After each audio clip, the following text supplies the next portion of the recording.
Today's video is all about DeepBook, the backbone of Sui DeFi liquidity, setting the bar for liquidity and trading in DeFi, and making sure it's pretty damn high. Guys, today we're doing a deep dive into this project, looking into some of the fundamentals such as the team, the tokenomics, the utility, and the overall value proposition, trying to figure out whether this project has what it takes to make it to our portfolio. So you know what? Let's talk about the news, let's analyze the charts, and let's strategize to capitalize.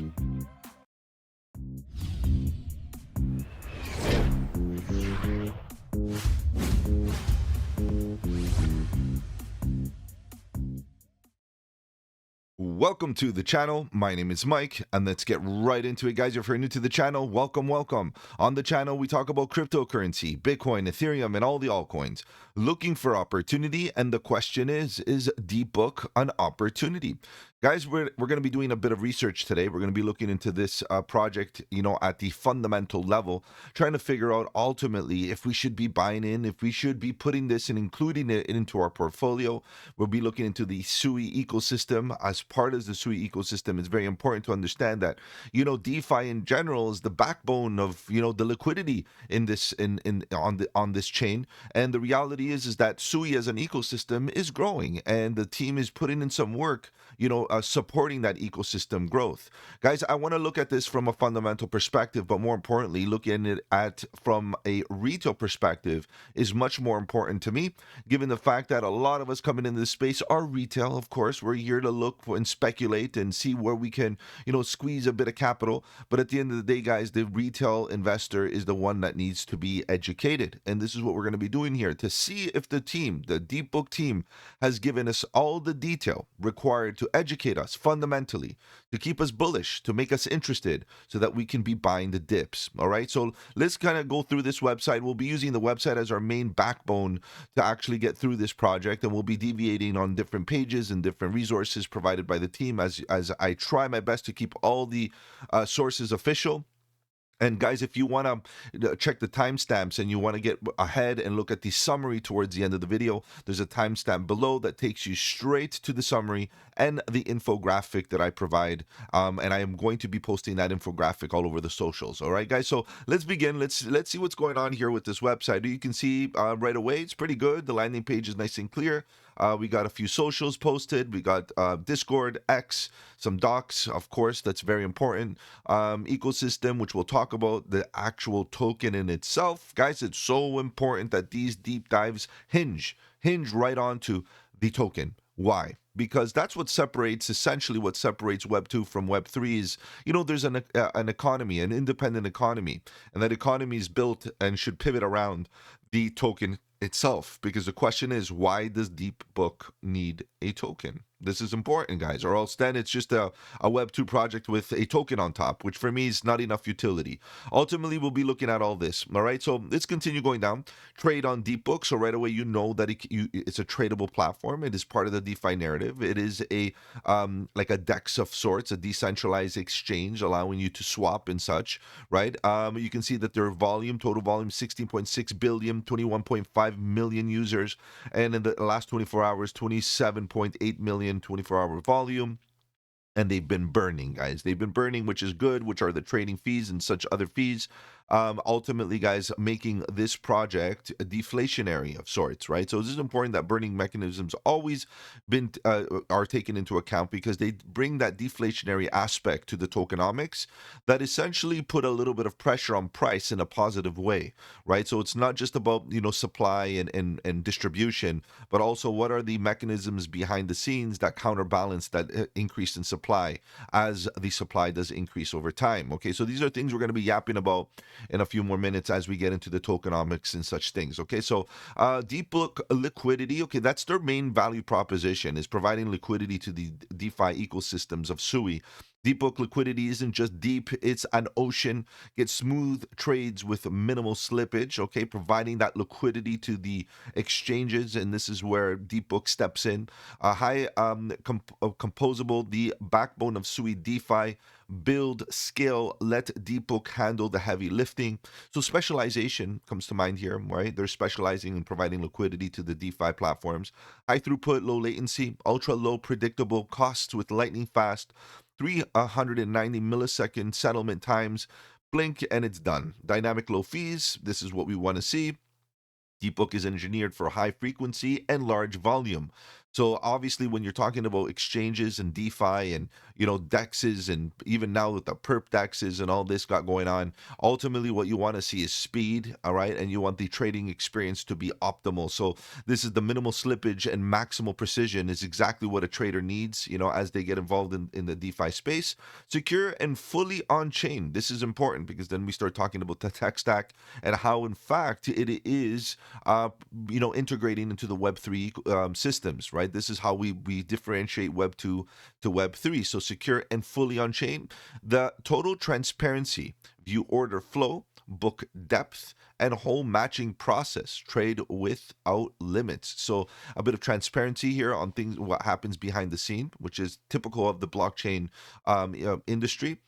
Seasoned team. We're going to be talking about the team, guys, because I think they downplayed a little bit. This team is actually a very impressive one of which we need to be very aware of. And there's not enough detail here, but I'm going to be giving you guys the detail exactly who is behind DeepBook. And guys, it's a very interesting concept here because it's something that differentiates the attempts of the past and the attempts of the present and maybe even future. Okay, so the powerful ecosystem, we'll talk about that. The ecosystem in itself, in my opinion, again, guys, it's still young. Okay, it's not as powerful as they seem as they're putting it out to be. Sui is still a very young ecosystem, and all these the logos here are very small projects and young projects, right? So we have to understand we're not talking about a heavyweight like Ethereum, and to be honest, no other L1 actually competes with Ethereum when you're talking about its ecosystem. So Sui is right behind there alongside other L1s. Like if you look at even AVAX, project that's been around for a while, guys, the truth is that even its ecosystem is not that, rich, right? So we got to be put it at par with other projects and ecosystems that have been around for a while, still don't show that depth and richness that we're looking for. Okay, so Sui in itself, I think it's in the right spot, but there is something that kind of differentiates a Sui's ecosystem with the rest, and we'll talk about that in a second. Okay, so let's keep on going down. Let's just get a lay of the land here, see what's going on with this project. Hopefully we can get enough here on the landing page. Battle tested security, this is good because it's also there's a audit report which we'll take a look at briefly. We're gonna have to take their word for it because ultimately it is what it is. They have a report issued by an auditing team, and that's great, guys. We know that a lot of projects nowadays, there's exploits, there's this, there's that, and we're still in the wild west, but at least they're taking the one step forward, trying to stay one step ahead here to make sure that they're battle tested, which is great. Getting started with DeepBook, so I like this aspect. They do have a blog and resource section. It's fairly up to date, it's not bad, but education is key. This is something that a lot of blockchains flop on. I would say good 50% of the crypto space don't realize that the true value in marketing here is education, because this is such a innovative space that is always moving, always changing, and always innovating and engineering new software solutions, that the education is the marketing tool in itself. So to see that they actually have some intro to DeepBook, okay, explaining DeepBook, what is it? Ultimate liquidity engine for the backbone of Sui DeFi liquidity. So it looks like they're trying to educate and of sorts give deep dives as to what they're trying to achieve. And for me, that's important, guys. As you guys know, I value this educational aspect significantly. Join the community, guys. They got a good community on Discord. Follow them on X. You can trade with DeepBook, and there's support waiting for you. Get in touch. There's docs, there's code base. If you're a coder or dev, there's always support by the team, especially young teams that want to see ecosystem growth. If you have some talent and you want to get involved, guys, I'm sure you'll get the support there. And that concludes the website. No real major footer, which is a little bit weird, but they should have a footer with some of the links again, and make it look a little bit more well established. All websites usually have a nice footer with more links, maybe a bit of repetition of the previous links, but more depth and so on and so forth. But nonetheless, guys, the website is great, nice and clean, straightforward.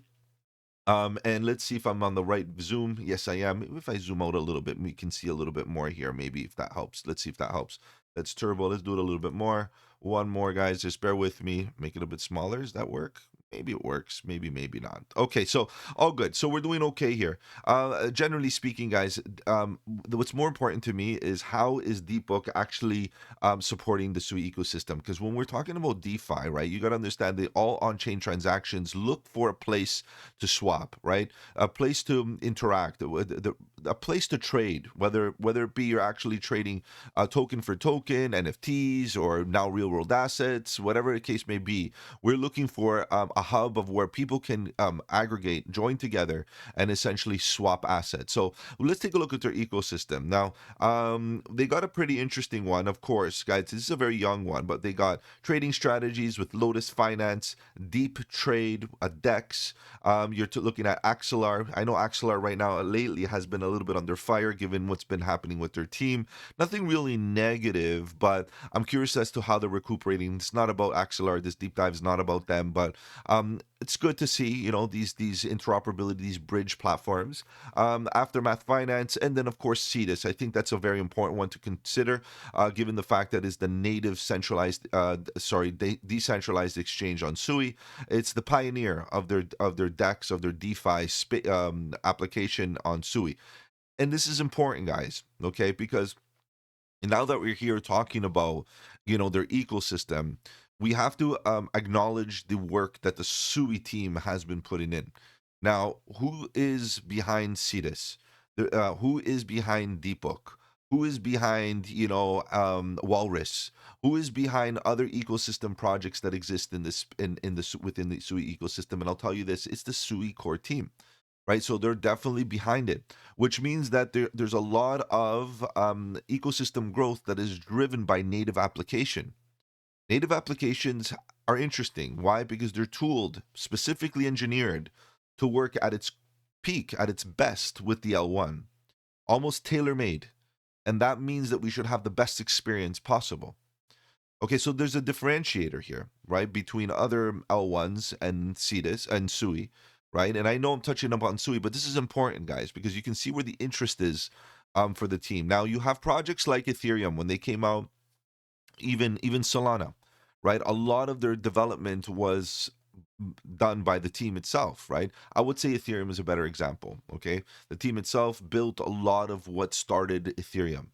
Then bit by bit, you saw a lot of what Ethereum became to be driven by third-party applications, right? Third-party developers decided to, get involved and deploy on Ethereum and be incentivized by the ability to, earn revenue fees and revenue and based on fees and transaction fees and liquidity pool fee and so many opportunities there for teams to actually deploy, okay, on L1. But in this case, because Sui's so young, I'm glad to see that the team itself is taking the effort to build their own ecosystem, not just hang back and relax and wait for other people, other developers to come in, third parties to come in and create the ecosystem in itself.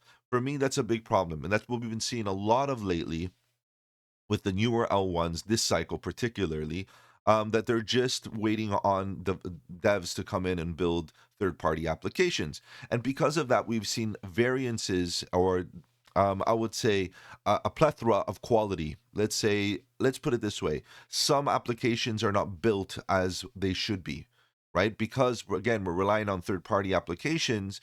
They're not always, well, let's say battle tested properly enough. Okay, so this is something to consider.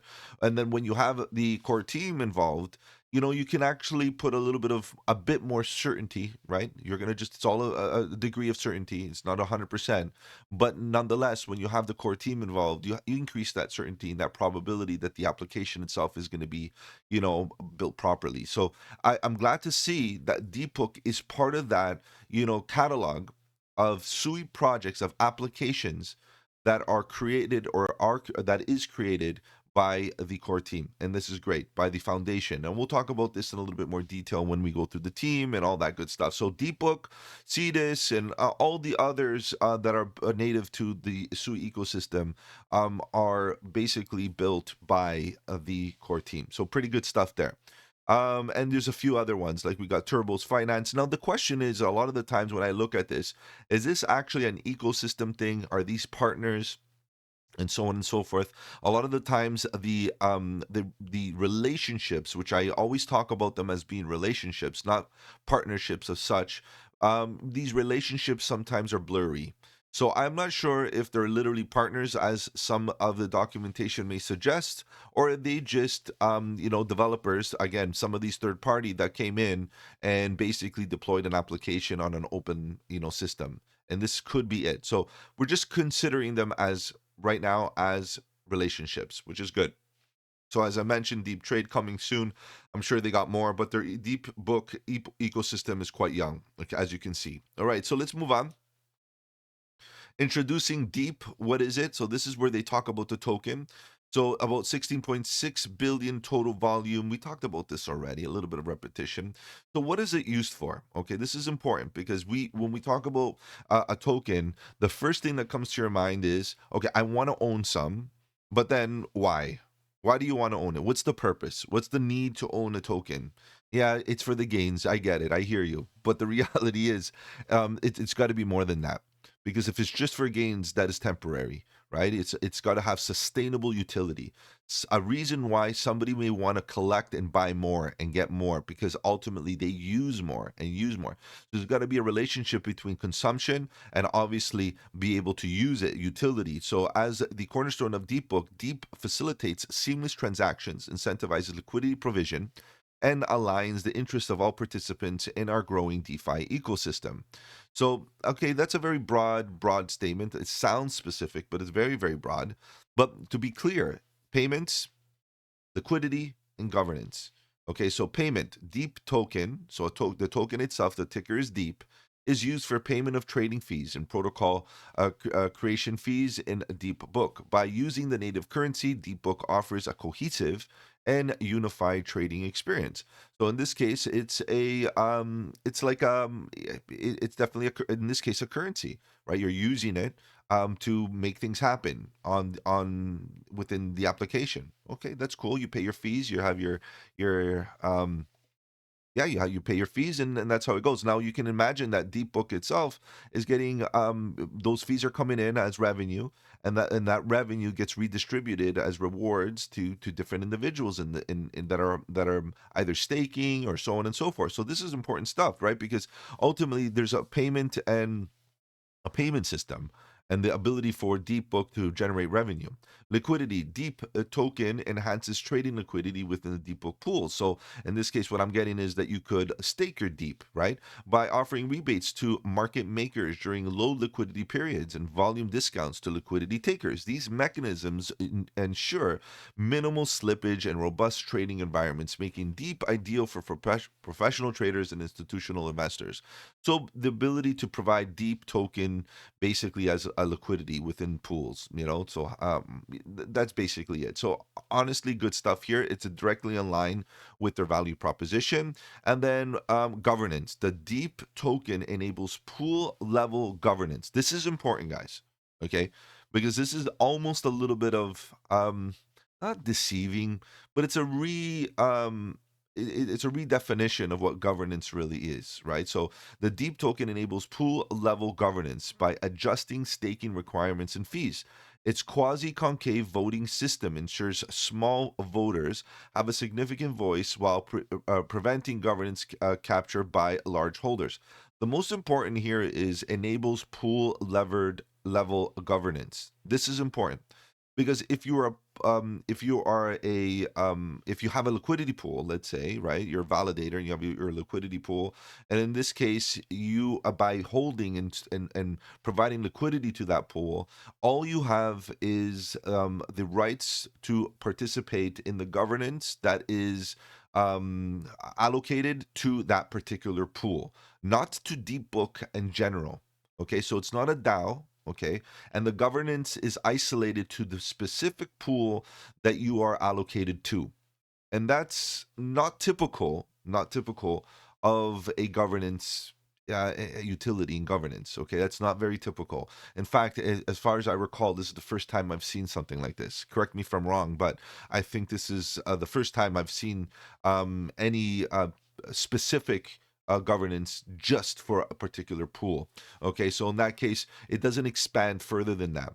Now we're going to talk about more about governance as we talk about the SUI ecosystem. But the reality is that if you're holding deep and you're providing that liquidity to a pool, you just qualify for the governance within that pool level. That's it. Okay, so let's move on. The DeepBook's upcoming token generation. So this is outdated just by that statement. It bothers me. We got to get this going because this is TGE has already came and passed a long time ago, and initial deep distribution is key step towards furthering DeepBook's position as Web3. Okay, okay, okay. So token is deep, max supply. You can see that very clearly. Initial circulating supply. So at TGE, they released a good portion of them. It seems like a quarter of them have been deployed already. 25% of the supply is unlocked at Genesis. Tokens will be released over 7 years. There is a vesting schedule, which we'll talk about in a second. As you can see, this is the token allocation. So the deep tokens are. So I'm just to pause here for a second. I am happy to see that the DeepBook team is so far being very transparent with things and clear. Like there's no, ambiguity so far. So great, right? You're making people feel confident. Let's continue going down. Like just this banner up here is just so wide. It covers a lot of the site. Anyways, the deep tokens are split into three buckets. Okay, initial community airdrop. That's fine. Fully unlocked and distributed at TGE. This is usually good for marketing and get incentivizing people to get involved and get a bit of buzz here and there. That's fine. Okay, that's typical. But at least it's out there in full distribution. Hopefully, it's fair distribution and so on and so forth. 28.43 core contributors and early backers. Okay, this is where things get a little hectic because it's not a small amount. Okay, it's almost 30%. And this is basically a 3 year unlocks, a 1 year cliff, followed by 24-month linear unlock. And we have the name Miston Labs, which is 1% unlocked at TGE, followed by a 48-month unlock. Okay, so we have to understand that there's a few contributors here, a few individuals, identities here. So we got investors and the team. The team and investors, in my opinion, who cares about who they are really from investment or a liquidity allocation perspective? They're early stakeholders, so it doesn't matter. They got early investment, they got early stake, they got um, you know entries, prices. Their allocation is early. So the reality is that their liquidity entering circulation is the risk that we take, right? Because ultimately that's the dilution that will eventually maybe hit the market and over time cause that sell pressure or that dilution of the price, right? So this allocation represents core contributors who have supported the engineering infrastructure, security, growth, and operations of DeepBook protocol. They deserve to eat, no doubt. So what we rely on is the vesting schedule to slowly emit tokens in a healthy way so that current holders don't feel that pressure, dilution pressure as those tokens enter in circulation, given that some of them, maybe all, maybe none, might sell their tokens for profit, right? Because they got in at a very early price. This is the reality, okay? This is how things work. So we got to understand that 28.43% is allocated to this type of individual or investor. Okay, so then you go down to 61.57 ecosystem growth, so approximately 61% is allocated to ecosystem, which I appreciate significantly. So we're going to take it at face value for a second, assuming that the tokens right now or this liquidity is going to stimulate ecosystem growth. They're gonna and this is, as they say, supports long-term growth of the ecosystem and supports developer grants, so giving money to teams that need it to sustain their operation before they actually can deploy, which is the most fragile moments of a project, is when they're trying to build it and deploy it, pre revenue. Community programs and community incentives. Obviously, this is what creates that marketing, that buzz, that interest, and so on and so forth. Something that is necessary for the ecosystem to grow, for sure. The only thing that I don't that I bothers me right now is obviously there's a vesting schedule. Unlock at TG is 14% to get that marketing spark, obviously, and then followed by a 7 year unlock. Very healthy over a long period of time. You're going to see a lot of these tokens get peppered into circulation, which is cool. But who controls this money as they get unlocked? This is one thing that a lot of teams, decide not to include because usually It's the core team, right? It's usually a foundation that is driven by the core team. It's not a governance. It's not, because the governance are the. Remember what I said about governance? Governance is only allocated to the pool level. But what about to the deep book level, the actual organization, or and how they operate, and their, these decisions on marketing and supporting other development teams and so on. Who makes the decisions here on who gets the capital, who gets the stimulation from the ecosystem growth package that they got going on here? And this is where kind of like that's a lot of liquidity, right? To give one or two, maybe three individuals, we don't know. But obviously, a foundation that is not driven by a governance is a very centralized identity, right? Especially if it's driven by the core team or self-elected or elected individuals by the team. Like, these are very important things, guys. Okay, so it's all about decentralization. There's many ways to decentralize a project, and one of which is the organization itself. To the maximum, it's a DAO. To the minimum, you have essence of governance here and there. And ultimately, right now, I see DeepBook having very little essence of governance in the DeepBook, scenario. Let's move on. Deep will distribute over 7 years. This is a great graphic just to look at exactly the distribution. As you can see, it's going to be distributed over time. Guys, I hate to say it, but we're right smack right into here. Okay, so rampage. We're ramping up right now, guys. You're going to see a lot of tokens getting issued, entering in distribution. The thick of things right here in the community reserve. Right now, what we're hoping is that this stimulation is going to increase, a little bit more ecosystem growth, and obviously stimulate more volume and transactions and such and such. But at the same time, you can also see that early employees, see how they even changed the names, right? These are investors, early employees, then Miston Labs, they get a bit of a portion. As you can see, these three, they ramp up also. And then you have this, what's this right here? Is this the airdrop portion? Initial airdrop? No, that can't be it. But you get what I mean. Ultimately, guys, we're starting to see a ramp up of token distribution or emissions. Okay, so be aware of that. Join the community, more little tabs, more little things. Okay, cool. So this is a very self-explanatory, as you can see, percentage wise, and because we're right between here, we can definitely anticipate. Now, what I'm going to say right now is this: a lot of projects this cycle that came out during the, let's say, 2022 2023 era, and maybe even later, always thought, to time, it seems like they all had the same agenda to time the majority of the ramp up of the distribution during the cycle, a bull market cycle.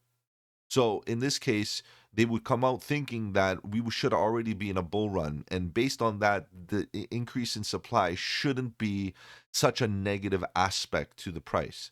Well, guys, you've been seeing what the market has been doing in the last, 6 months to a year. It's not necessarily a bull market, as far as altcoins go, and SUI and Deep and so on. But what we are hoping on is that maybe we see these altcoins recover, and that's the case. But if the sentiment continues to be negative, on a downtrend the way it is right now locally, the reality is that an increase in supply will not be healthy for any project, especially if they timed the token distribution to ramp up during these moments that are right now, that are supposed to be where we see an altcoin season, if you get what I mean. There's no sentiment there for the sell pressure cannot handle, this current sentiment. This sentiment is very, very negative at the current moment. But again, this is where magic happens, guys. Just keep that in mind. Just in the last 24 hours, we've been seeing a few pumps. All right, beyond that, let's get going. So we're talking about Deep, the token, what it's used for, and so on. Resources for DeepBook. Okay, so again, the educational aspect, I appreciate. They got a blog, they got things going on here if you want to learn more about it. And then finally, they got their documentation. Their documentation is not bad, given that their website was very clear, as you know, like everything was nice and spelled out to us. However, they don't have, it seems like they do not have their own documentation. Note that the link that I'm looking at right now, and that was retrieved from the DeepBook website, in fact, is the actual SUI documentation. So within the SUI documentation, you can see that there's a section here, and maybe you can't see it, but it's right here that says DeepBook v3. Okay, and that basically shows us that the DeepBook in itself is heavily integrated within the SUI ecosystem. Again, it justifies, right? It explains the story that ultimately the SUI team is behind DeepBook. The SUI team is behind Cetus, right? And the SUI team is, and the foundation is supporting. And so the foundation is this, and this, we get what I mean, guys. So this is really good. So let's just quickly look, because we've already talked about a lot of this, and the transparency and privacy. These are things as a club. This is a architecture that they use, right? So there's a lot of different applications out there that use club technology or architecture, but it's a DeepBook's V3 club architecture enables you to enter markets and limit orders. You can sell SUI tokens, refer to the ask and can set your price, refers to a limit order, or sell the market going rate. If you are seeking to buy SUI, referred to as a bid, you can pay in the current market price or set a limit price. Limit orders can only get filled if the club finds a match between the buyer and seller. So there's this liquidity, let's say, matching happening, fueled by these clubs, and that is the proprietary bread and butter and how they differentiate against the other liquidity provisions. If you put a limit order at 1,000 SUI and no single seller is current offering that quantity of tokens, DeepBook V3 automatically pools the current asks to meet the quantity of your bid. So providing that depth of liquidity that's necessary to make the transactions happen. Guys, this is, again, they're trying to match buyers and sellers in a very effective and efficient way that will support DeFi across the SUI ecosystem. Okay, so this is a great sentence in itself. It's a great value proposition. It's trying to, right here, this explains exactly what it's trying to do, which is good. As we keep on going down, we got the balancer. I'm not going to get into all the design because we're going to get into computer science real quick, and this is not about that, obviously.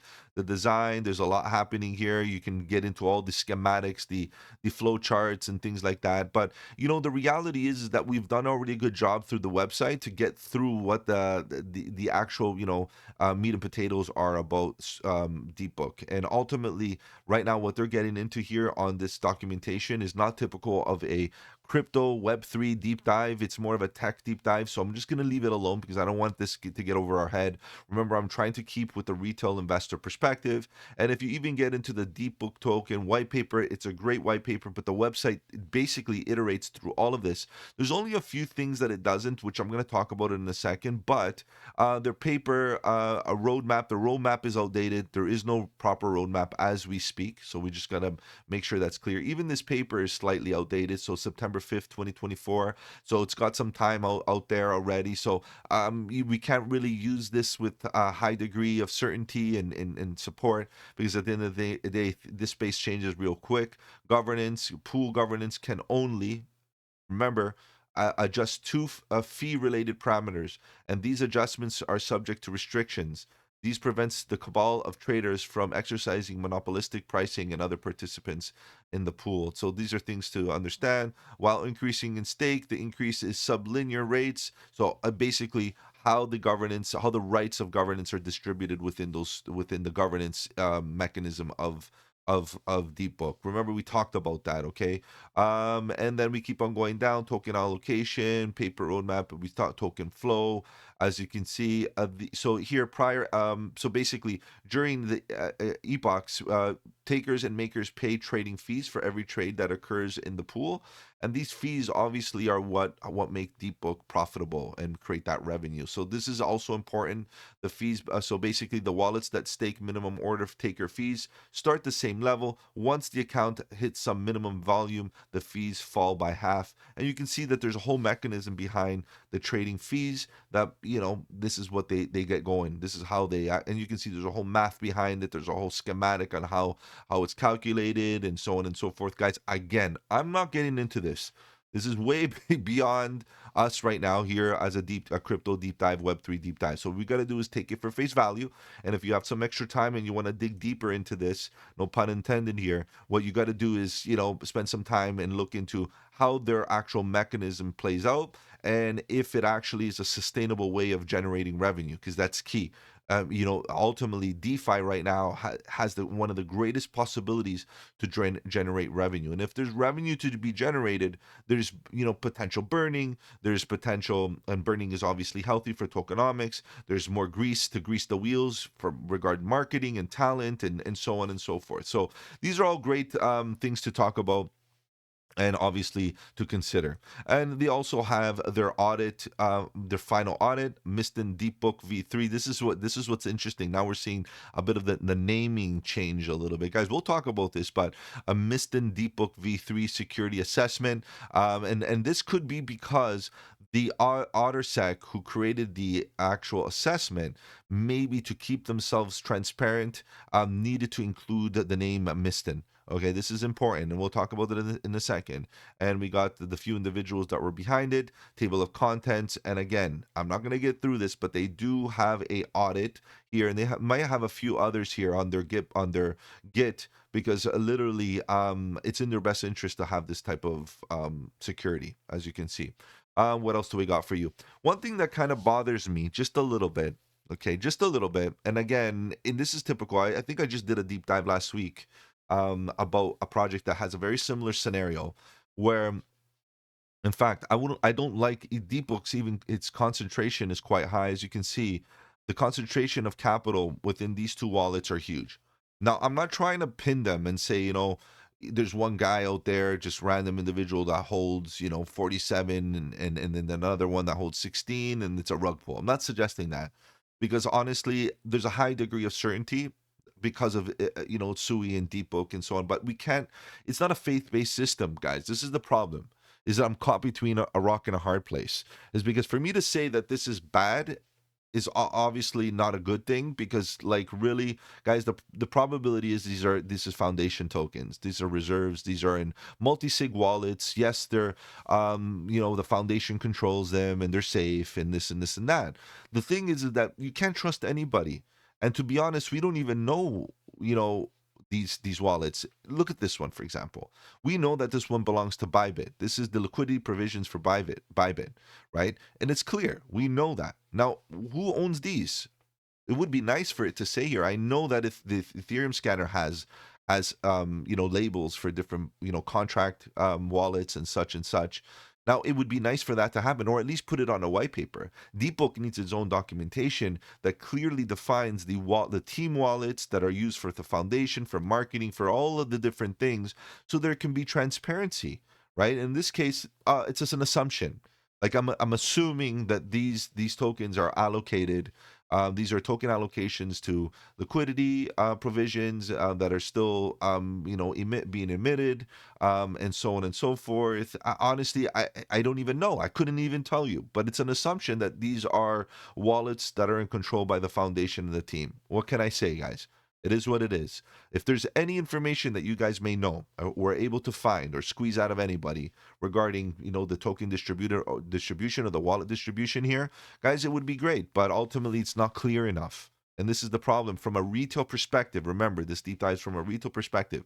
You cannot expect, DeepBook cannot expect a retail investor that is interested in speculating on DeepBook to know exactly what's happening here, because the reality is not even an individual like me that's been around for a long time knows exactly what's happening here, because they didn't tell us. And I shouldn't have to go and play private investigator to figure out exactly who these wallets belong to. If they want people to feel good about it, they need to provide the information. Less friction means more liquid and freedom and confidence, and that's what they need to instill into the community. So who are those wallets belong to? Why are they being held? Why are they so big? Is it justified? Are they in escrow? Like, what's going on? Like, what's happening here? Like, I just want to know more detail. Okay, so hopefully you guys all understand. No FUD here whatsoever, just reality. Okay, so that is what it is. Now, as we continue going on, and this might match up with what I'm saying, as you can see, because as tokens are being in this entering distribution, particularly the ones that are coming in from community and ecosystem growth, that was a huge package deal, right? Look at this.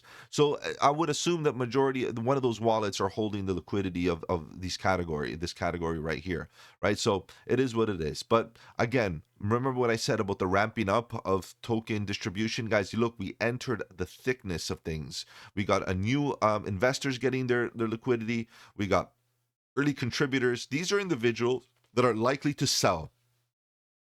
Does this not explain why Sui's chart has been looking pretty bad lately? Think about it, right? Who's actually selling? Like even DeepBook as a chart is not looking the greatest. So we gotta understand is that because Cetus and Sui and DeepBook and this and that, all their internal ecosystem is technically driven by the team.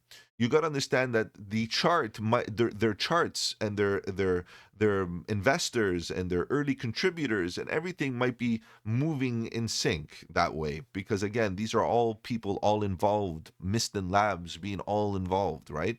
It's not a negative thing. It's just we have to understand they're tied, right? They're tied together sentiment wise and liquidity wise, because again, these early contributors, these early stakeholders right now, as it can be seen, if since this level here, October, have most likely have been selling off a little bit. Not to say that they're dumping completely, but based on the chart, there are sellers. And based on what we see here, where do you think those sellers are coming from? Most likely people from in the early days of DeepBook. It is what it is, guys. And even Miston Labs, for all we know. We don't know because they show us your wallet. Miston Labs, tell us where you're holding this. Show us the wallet address and make it transparent if that's what you want to see if you've been selling or not. So I like, again, I shouldn't have to be a private investigator in that regards to actually know exactly what's happening. So we're going to take it for face value, guys. These allocations have, especially these two that are new, have been coming in hot. Look at the price, look at the sell pressure. Where's the tokens coming from? It's likely to be coming from here. Where do we go on from the future, guys? Because of these two coming in, guys, we can assume that we're going to continue getting a little bit more sell pressure over time. As you can see, we got another unlock on January 4th, which is today. Be prepared for a bit of an unlock, and it's only very small, 0.17% of the market cap, so 165,000. But these unlocks happen every day, right? So this is something that you got to understand. There's small little itty bitty unlocks every single day, and they add up, no doubt. But it's healthy because they do have a 7-year plan to be fully diluted. As you can see, from 2026, they go all the way to over here, and from the beginning to end, it's some time. But still, guys, we're hoping that there's a increase in total market cap that can absorb some of the sell pressure and perhaps demand outperform supply, and then we can start seeing the price recover here. Okay, so it is what it is. New projects have this limitation. Now, let's quickly look into what's going on with the team. And then we'll take a look at some of their, you know what, let's go back here. I want to go here. There's no team section. Usually they do have a team section. Oh, good. Markets, vesting, arbitrage, analytic. Okay, that's fine. Let's go into their team. Let's see what they got here. They got 213 associate members, which is important. Now, I'm not sure if I have this open, but I definitely want to Miston Labs, guys. Keep an eye on that one.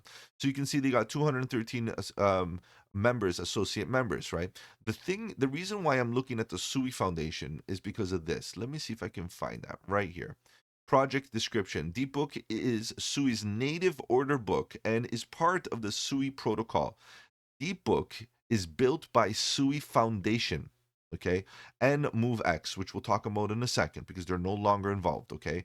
Team as public good for all DeFi protocols on Sui can provide, okay, this is what we talked about already. So what I'm trying to say here, and what really is that DeepBook is built by the Sui Foundation. So we have no choice but to assume, right? That the Sui Foundation has some developers, and we know of some of them. Of course, when I did the Walrus deep dive, I've already, we've already become acquainted with them. Guys, go check out all these deep dives that I got going on Sui projects or any other project, guys. I've over 130 deep dives right now under my belt that I've been looking at projects like this and looking into the details. And reality is, it's quite interesting to see these teams, really big teams, really powerful teams coming from Meta.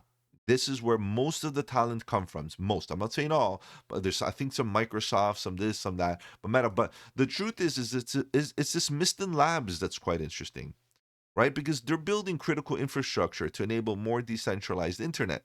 But this is where all the tech comes from Miston Labs, right? So this is where you're going to start to see a lot of the talent, like this dude right here, co-founder of and CPO at Miston Labs, right? And if you look at, I'm going to butcher his name, so I apologize, but this dude right here is one of the heavyweights here at the SUI or Miston Labs, and by default, heavily involved in DeepBook and such and such, right? Not to say that he's the the engineer coding it specifically hands on, but we got Evan Chang, the co-founder and CEO of Miston Labs. What do you think these guys are doing?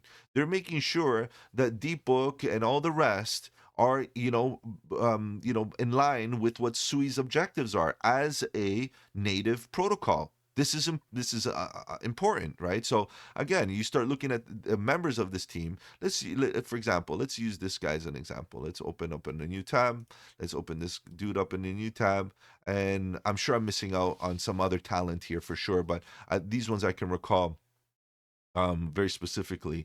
As you can see, product guy, technologist, Web3 platform, blah, blah, blah, Meta, right? Product lead, Novi, crypto, Meta, head of blockchain, okay, Oracle, cloud platform, blockchain cloud. Like, guys, this is what I'm saying.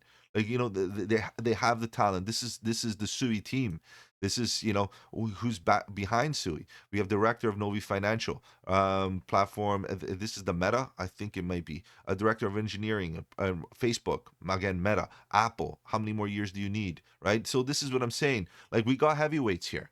We got heavyweights, and not only are they into the Sui ecosystem, but they're definitely have history that can bring some of that experience in. So again, the team is solid. The team is solid. Now let's move on. We talked about this. I just wanted to show you this actual connection to suggest again more Sui team members. We got Evan. We got, I'm gonna butcher his name. I apologize. We got Sam.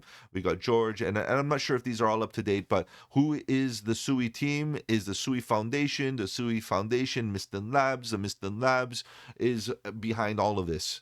Okay, guys, I know it's a bit of a web, but this is why it's so important to do these deep dives, because then you can really see who's behind. And a lot of the times they hide behind names or they hide behind the structure of the organization. And it's not hiding in a bad way. It's because reality is crypto doesn't have any clarity yet from a regulatory perspective.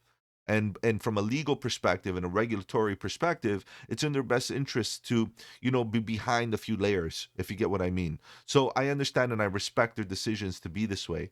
But reality, guys, if you're bullish on Sui, you're bullish on Miston Labs, you must be bullish on everything that they are producing. Okay, it is what it is. More educational material coming out of their socials, guys. I stumbled upon this. I don't know where. Four Pillars IO. I don't know. More reading material, good stuff for Sui. Having a lot of reading material in their socials. Give them a follow, guys. Very a very interesting project. 62,000 followers. Their main pin post. This is the tweet. DeepBook Sui is going to melt faces. I can't wait. Let's see it happen, guys. Put your money where your mouth is. Let's make it happen. Let's melt some faces out here. The ecosystem is aligning the new products, new primitives, new momentum. This is the thing, because they're all behind all of this. It's like they're literally cooking it up, guys. This is like a pot cooking, stirring pot of all kinds of stuff going on. Most chains give you spot. DeepBook gives you reach. Interesting. Okay, they're being philosophical here. Building an ecosystem on the Sui stack should be a flex in a few months now. Okay, come on, enough of this. Show us now. Stop teasing us. right? So look, guys, they're being very social. Merry Christmas, Happy Holidays, all that good stuff, and DeepBook, and get familiar. There's a lot of good posts here, and again, the team. Wow, okay, 2025 2026 live stream. This is the team, the Miston Labs team. You see how they kind of like bounce around from different names and different things, but nonetheless, guys, these are it. Okay, this is what you're looking at. Some more social interactions and so on and so forth. What I'm interested in seeing is their relationships. Now, okay, partners, this, that, strategic partners, I call them relationships because to be honest, a lot of the times you don't know what really the relationship is. It's very difficult because are you a partner or not? If you're a partner, are you both involved? Right? Are you both involved in working together to build something? Are you at the same level playing field? Are you both risking? Are you both benefiting? Like, what's the actual strategic relationship? If you are a third party developer that's just building on the chain, are you really a partner? Not necessarily, right? It's an open blockchain. I could go build on Sui. I can go build something on Sui, and then all of a sudden I'm going to say I'm partnering up with Sui. No, that doesn't work like that. Okay, so we got to just call them relationships. Now, what I do want to do is bring out this MoveX because you might see this across the socials if you're doing research. Just note, this is from 2023, early days of Sui. Okay, so what I just want to say is that since then, join the MoveX relationship has completely dismantled. They no longer work with MoveX. Apparently, MoveX did something that voided their contract and agreement, and since then they no longer work with them, so just keep that in mind. I just wanted to make that clear. And then we have some other, DeepBook governance we talked about, but they do basically acknowledge some relationships here, quote unquote partners alongside our partners: Aftermath Phi, Kriya Dex, Cetus Protocol. Again, see how that is that a partner? You see, Cetus Protocol is built by the same team. Like, they're all under the same umbrella. So I'm a little bit, a Flow X Finance, Hop Aggregator. So relationships, they got great relationships, with Miston Labs. Hold on, thank you for all the support we got from Miston Labs and all our partners on the Sui network. Okay, sure, partners, maybe not partners. It is what it is. Good relationships, small but good, but small. We got to be real. This is not a big ecosystem. This is not a big thing, even though you can see that the potential is there and the foundations are there based on the Sui and the Sui team and so on and so forth. It is definitely there. Okay, so these are things we all have to consider. Now, guys, as per usual, I do want to talk about charts. I do want to do all that, but I want to show you that infographic. Let's do a quick summary here on DeepBook and what it all is. As you can see, DeepBook is a decentralized central limit order book club protocol built on the Sui blockchain. It is designed to the native liquidity layer for the Sui DeFi ecosystem, enabling decentralized order matching and settlement directly on chain. Unlike traditional AMMs, DeepBook offers centralized exchange style order matching, okay, mechanics with transparency and composability of DeFi. So basically, what it's trying to do is provide a software solution to make liquidity a little bit more deep. Yeah, of course, pun intended, right? And this is important. With the lack of depth of liquidity makes a very volatile market, and we've been seeing that in the last little while. So we know exactly, us traders know exactly what that means firsthand, based on the lack of depth in this market in the last year or so.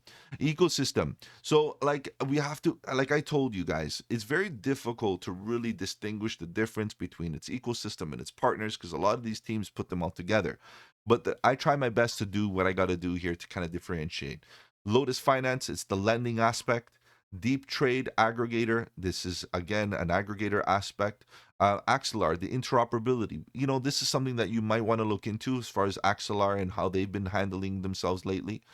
Cetus is the main DEX, Turbos, derivatives, Aftermath Finance, yield. So you can see that their ecosystem has a lot of little things to do with DeFi, which makes sense for DeepBook, right? So it's well established.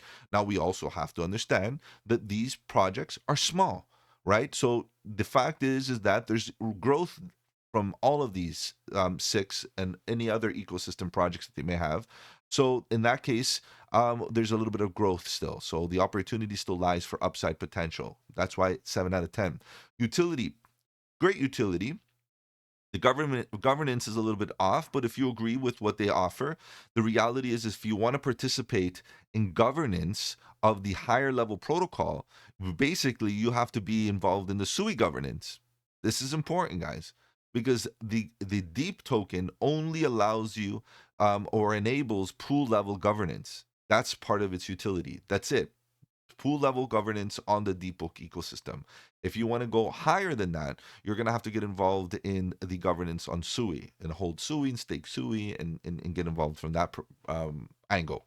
Liquidity enhances trading liquidity within DeepBook pools, of course, and payment, trading fees, and pool creation fees. So, because there's payments and you can use Deep as payments, you're generating fees, generating fees and revenue from those fees, and that makes DeepBook the potential for DeepBook to be profitable and basically earn, and that's very important when you're earning revenue and your profitability is there. It gives the protocol the opportunity to do different things, including increase burning, buy and burn options, of course.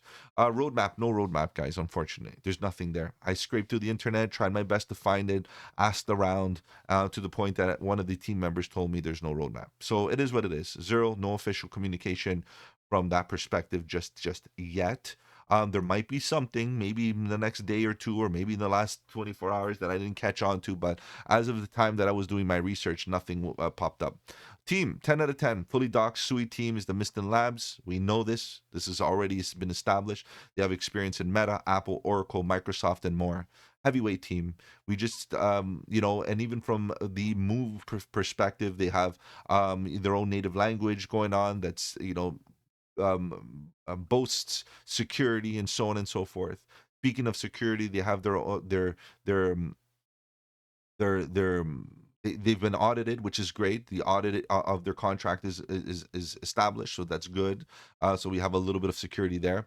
From a social perspective, kind of bothers me a little bit, given, right? So modern engagement, they only have 62,000 followers, right? It's a small project, guys. We got to be real about that. Discord is active, fine, it's there, it's doing anything. Lots of scammers nowadays across all kinds of socials. By the way, guys, be very safe out there, please. No, don't take anybody's word for it. Everybody's a scammer. Don't trust anyone. Verify everything and do your thing. But not being active means that they're allowing a lot of people to be scammers there. So we got to be careful. No Telegram, which is fine for me, honestly.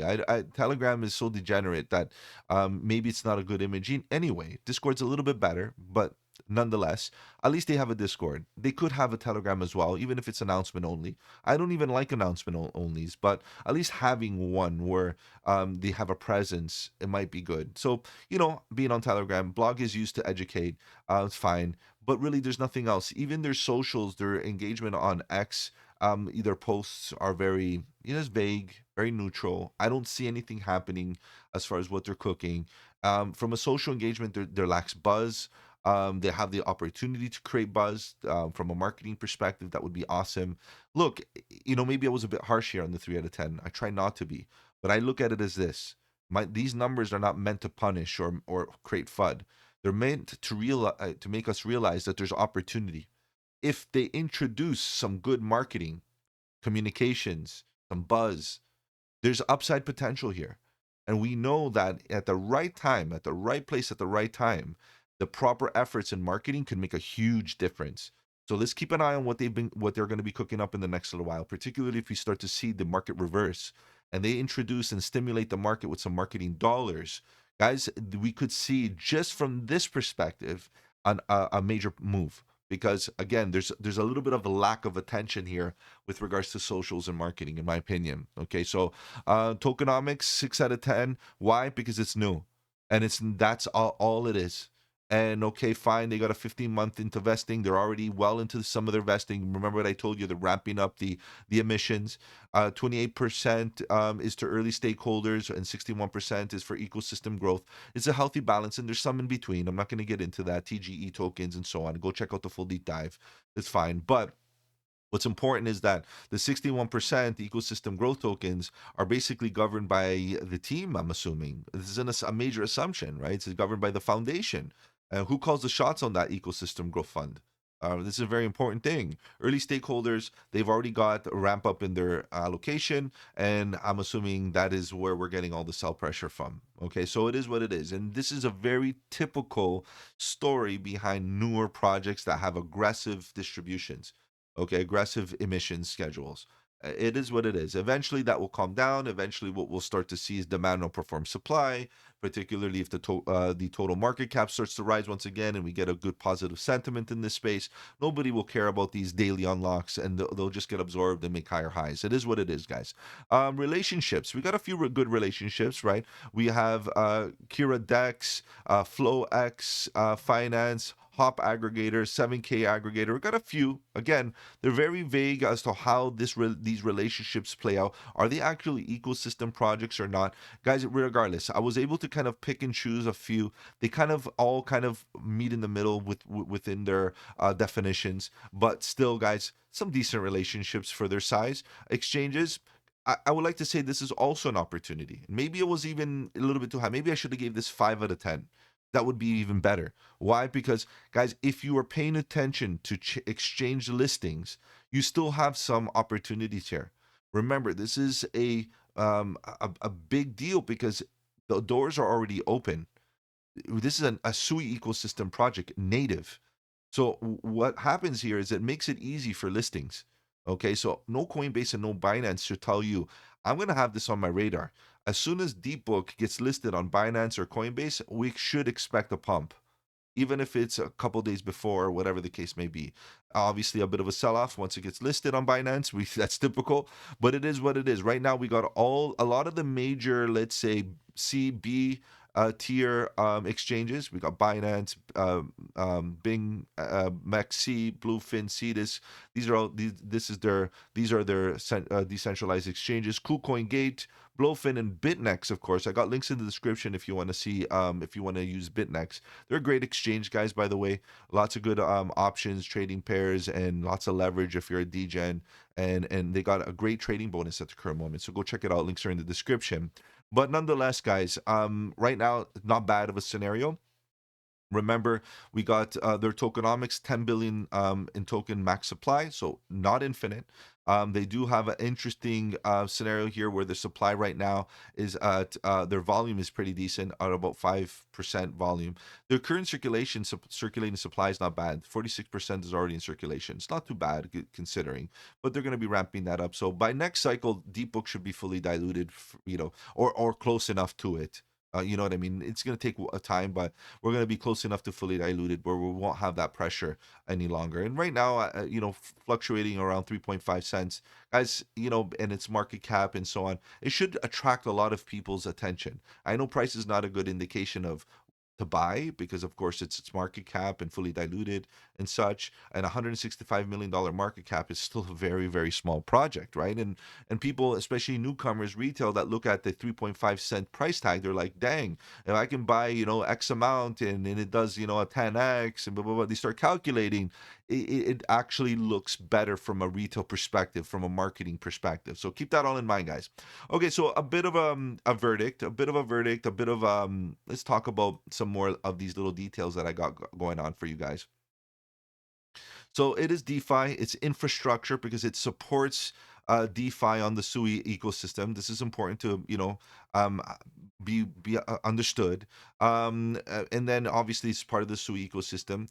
Ecosystem growth fund is large, but not driven by DAO or any type of governance, as far as I know. So for me, that's a little bit questionable. Project wallets are not clearly disclosed, which means that those heavyweight wallets still leave a bit of ambiguity in my book. I don't know. The top two wallets hold approximately 63.91%. The assumption is that they are project wallets. Again, it's assumptions only. And I'm emphasizing all of this because you can see how the lack of clarity can make people feel a little bit uneasy about things. There is a burn mechanism. At the end of each epoch, any unallocated trading fees not rebated as incentive to makers are permanently burned. So there is a bit of a burn mechanism. I'm assuming that we're going to start to see more and more of that happen in the next little while, which is good because it decreases the supply. Obviously, putting a bit of pressure on price in a positive way. Pool specific governance. This is where some people might be totally left in the dark, assuming that there's governance that is broad. It's not. It's very specific, meaning that the governance that DeepBook allows, it just allows users to update taker fee, maker fee, and staking requirements per epoch for a particular pool, not governance across the entire DeepBook application or protocol. That's not how it works. So this is where we got to understand it's governance, but local governance. Let's put it that way. So we're at the municipal level. Staking threshold defines the deep amount required to access trading incentives in the pool. So the amount of staking will define all of that. It's typical, guys. Typical. The more you stake, the more access you have to incentives. Pool for protocol level changes. So if you want to change at the protocol level beyond pool parameters, this is key. DeepBook follows the broader SUI improvement proposal, the SIP process.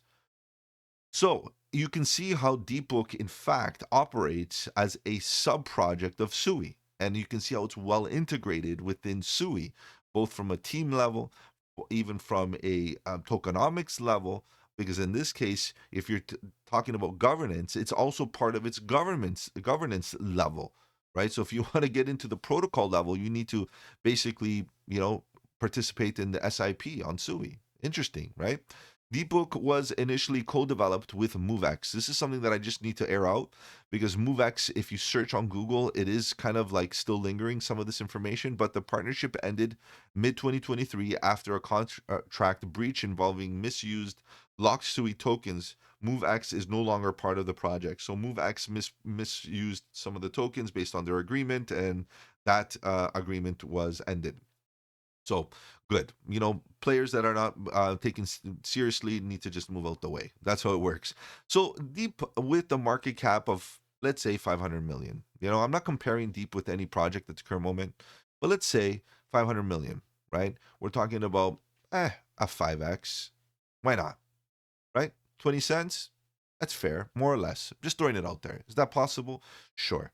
Right? So I say to myself this: if SUI does really, really well, and we get a good amount of capital in this space once again, enough speculation, again, global speculation from retail and from institution, we could do much more than 5x. Guys, the reality is that the market cap is still small. It's sub $200 million market cap, right? If we do what we're supposed to do, to see a 5 or even 10x is normal for its market cap. It's in an altcoin season. In a season of which altcoins are absorbing and attracting the capital and rotating it out of the heavyweights, meaning Bitcoin, Ethereum, mostly Bitcoin. Let's be real about that. And fresh capital coming in, FOMOing into altcoins, is obviously creates that froth and stimulation and inducement to go to higher levels. So this is something that, I try to make sure that you guys understand. This is not a target. This is a projection based on where I can see the capital coming in. And if it comes in, we could see Deep actually do well based on the total market cap reaching $4 trillion once again and maybe making a higher high. This is the assumption. This is not a target. This is not me being a fortune teller, rubbing my crystal ball, telling you where it's going to go. This is under the assumption that the crypto space is going to continue growing over time, and essentially we're going to see the total market cap, and you have to understand what the total market cap represents. The amount of capital in this space increases to its previous high and makes a higher high. We should see DeepBook do very, very well. Okay, so from that perspective, I give it 7 out of 10. But again, guys, these numbers are not meant to, be negative or positive. They're just to give you a gauge of possibilities in the future, guys. DeepBook is very interesting. And of course, I would continue doing research here on DeepBook so that you can solidify those fundamental values and ultimately be fundamentally bullish. All right, guys, let's take a look at some of the price action. I know you're here to talk about charts as well. what's going on with the DeepBook chart. Generally speaking, guys, like every other chart in this space has been looking pretty bad. Despite the green that lasted a while, guys, the 10% moves, 5% moves, whatever, you cannot negate the fact that DeepBook and many others in this space have been on a downtrend, coming down to bear market bottoms and hopefully looking for a bottom for a bounce. Let's take a look at this in a little bit more detail. Now the biggest issue is that, guys, sentiment, guys. It's not just Bitcoin. Bitcoin's fine. Bitcoin is fine. Ethereum's okay. And then we look at other heavyweights like Ethereum, BNB, Solana, and a few other XRPs and all the large caps. For the most part, they're fine. It's the mid caps to the small caps to the micro caps that are currently hurting. And DeepBook falls right within that definition. And we start to see, DeepBook hit levels of which, it came down below the aggressive recovery of 2020. When was this? 2025, right in April. Nice move to the upside. Beautiful, right? But if you didn't take profit on these tops, right, and didn't identify the double top and didn't take, some profit off the table, basically you round tripped, and basically you got entertained with the possibility of a capitulation event. As you can see, falling below these lows put a lot of people under pressure. Now the question is like, are we done? And nobody knows. Obviously, nobody knows. But I'm going to tell you this, guys. Based on what I see here on this chart, we can all agree. We can all agree, based on the data that is here provided to us on this chart, you're not buying a top. So congratulations if you buy now, you officially are buying a bottom. Is it a local bottom? We will only know what happens next, because again, from a bearish perspective, we can come up and come back down, come down for a lower low, and keep on dying and keep on coming down. And of course, someone out there is going to say, "But Mike, you didn't buy the bottom." Yeah, but we can't tell the future. So what you're going to have to do is assume that when you hit a level that the structure is suggesting a reversal, that you get in from a position of strength. If it runs up, you put yourself at break even. And if it happens to come back down, fine. At worst case scenario, you knock yourself at break even, but no harm done, right? And that's very important to understand. But the best thing would be is to take a bit of profit. Always take profit, right? So the first objective is think about risk to reward. Number one. Number two, that should include the concept of risk management. Of course, that includes, position of strength, buying in of where you can get defensive very easily. Now, I want to ignore the previous history because we've hit good targets. We hit slightly below here. Limit orders that are still lingering probably got filled. All this trendline liquidity probably already got filled. Everything got filled. In my opinion, the majority of the sell pressure is probably done and over with. Now, if we isolate what's really happening right here, guys, you got to admit this is looking really nice, right? We're getting a nice rounded bottom, which suggests passive accumulation. If you extend this trend line, which you guys know, I'm not a trend line trader because, trend line liquidity gets hunted all the time. Look at this, right? Oh, this got a lot of people wrecked, getting overexposed and such. But nonetheless, guys, we can see what's really happening here. What we need to focus on is this area right now. Okay. Why? Because not only do we have a decent node of volume, it's not that much bigger than here, but it is bigger. We got to admit. We have a point of control with a good amount of volume here, right around 3.4 cents, which is nice. And again, this was the previous bottom, right? So we came down below it. Fine. We swept those lows and picked up more bids. That's cool. You can see the volume slowly contracting here as the price continues falling. Now you know what I'm going to do next. I'm going to pull out Synergy Signal. Guys, if you want to know more about the indicator, the links are in the description. But if you can see, since right about here, let me just get my pen out, right about here, and if you match it up with the oscillator right about here, let's now look at what's been going on with momentum and expansions and volatility. You can see that this expansion, so the red one in the background, this one was quite aggressive right here. Then we came down for a lower low right into here, and this one was not as aggressive. In fact, it was higher than the last one. So lower lows on the price action, higher lows on the expansion. Class A bullish divergence. Okay, pretty cool. I'll take that. Right, let's make this a bit bigger, and we'll try to expand this a bit better. And maybe we can make this one smaller for now. And then you can see that ultimately, what's looking pretty good is the momentum, the purple line. Started off from here, all the way in oversold conditions. We came up. We're clearly on an uptrend. Well, it just so happens that the price is still on a downtrend. What is that? That's a Class A bullish divergence on momentum. Pretty good. I'll take it. Volatility. Volatility is hard to apply this this logic to, because it's very aggressive in the sense that it goes up and down really quickly. As you can see, it goes up and down, up and down. The only thing that bothers me is that volatility right now is overbought. If we can get in from a position where volatility gets a full reset and we can go long when the orange line comes down here, okay, and the reason being is because I want to trade momentum and volatility and the expansions in the same direction. So if we go long here, go long here, and if it comes back up and go long here, and comes back up and go long here, while momentum keeps on moving to the upside, right? What happens is momentum keeps on shifting upwards, and all we're doing is buying bottoms and selling tops as best as we can, using volatility and momentum to our advantage. You get my point? So as this happens, we have to understand that this transition from bearish, which is still making lower lows and lower highs, we got to be clear, to bullish, which is the transitional phase right into this level, to bullish is where you get the divergences. And the question is how many divergences are we going to get? Sometimes you get 2 drives, 3 drives, sometimes even 4. It happens. But the most typical is 3 drives of divergence. We've gotten 2, right? 1, 2, 1 more, and then we've gotten our 3rd drive of divergence, which suggests that we should be getting some follow through.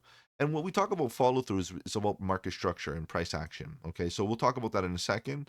Let's see what's going on here with this right here. EMAs are doing great. EMAs facing up, green histogram bars. We're not in the bullish control zone yet, but lots of divergences, multiple drives of it on the expansions, and we're gearing to the upside. So everything's looking good. As you can see, everything is looking good both on momentum and trend oscillator here on the daily. Very, very nice. Okay, so let's get rid of it. Price action perspective. Let me clean this up again. Let me just quickly, because I know my artwork can get out of hand here. Ultimately, guys, I think that we're still in a transition phase. And these transition phases are the ones that cause the most pain. Okay, let me clean this up also.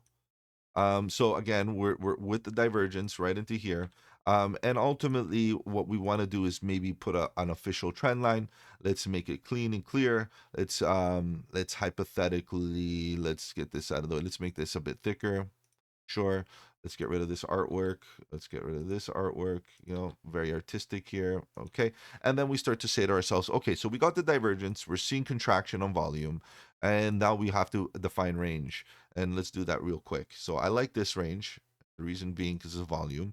And I'm going to make this thinner so we don't clutter up the chart too much. And then obviously range lows. No doubt about it. Based on volume, I want to focus on range lows right here. And we defined a range. Now, this range needs to be respected. Okay, so what I like is if we drop to the 4-hour, you'll see this sweep. Okay, the sweep, back test, and will look like we're trying to spring, which we did. So this right here was a manipulation event. This was a sweep of the liquidity below these bottoms right here. And there was enough limit order absorption from all the sell pressure to cause the price to jump back above the horizontal structure and potentially spring right off of it, which it did. And it fell, and it basically pumped through the imbalance that was left behind right here. That's the 4-hour move. Remember, it's kind of late now for the 4-hour. It's done. You can't get in based on 4-hour structure. It's back to the daily. It's the daily that's going to give you the opportunity right now. Now, again, I'm not going to be totally, I have to be aware that this thing already pumped. If we measure the current pump from this level to where it actually bounced and broke out, it's already up 18%, okay, in the last 3 days or so. So that's significant, guys, especially in today's market. And the fact is that it left an imbalance. So let me highlight the imbalance. Left a little bit of imbalance below, that if the price starts to distribute for whatever reason, again, we're getting good signs of bullishness in the last little bit. But guys, we have to be real. Look at this downtrend. We got a lot of work to do. Who's to say that up here we can't get a rejection, come back down for the back test, fill this gap, or maybe get some support up here, get a nice reversal right into here, a shift of market structure, make a confirmed higher low based on this low, and then in fact make a higher high above this high, and eventually come up to here and expand through this imbalance, because that is definitely another little imbalance that I would be accounting for. So what I'm trying to say is that it doesn't have to keep on pumping right now. we could get a pullback, starting Monday morning, New York Open, new session, maybe Asia tonight, might be coming in, and laying the smackdown. That happens very typically, right? To see that happen. So these are things that we have to anticipate. In the meantime, you have to be real with yourself. This is still making lower lows and lower highs. There's no market structure shift or change of character here, right? If we come down, like I mentioned, even if we come up here and come down for a higher low, I'm interested here. Even if we, let's say, expand a little bit higher, just a little bit higher, and we decide to flag a little bit. I'm just being messy about it. That's fine. We start to flag. All good. We'll get in on the flag. We know where to put our stop loss, right? We form another structure. The problem with getting in right now is that what about if we do get rejected and come down and get a pullback? Where are you going to put your stop loss? Down here?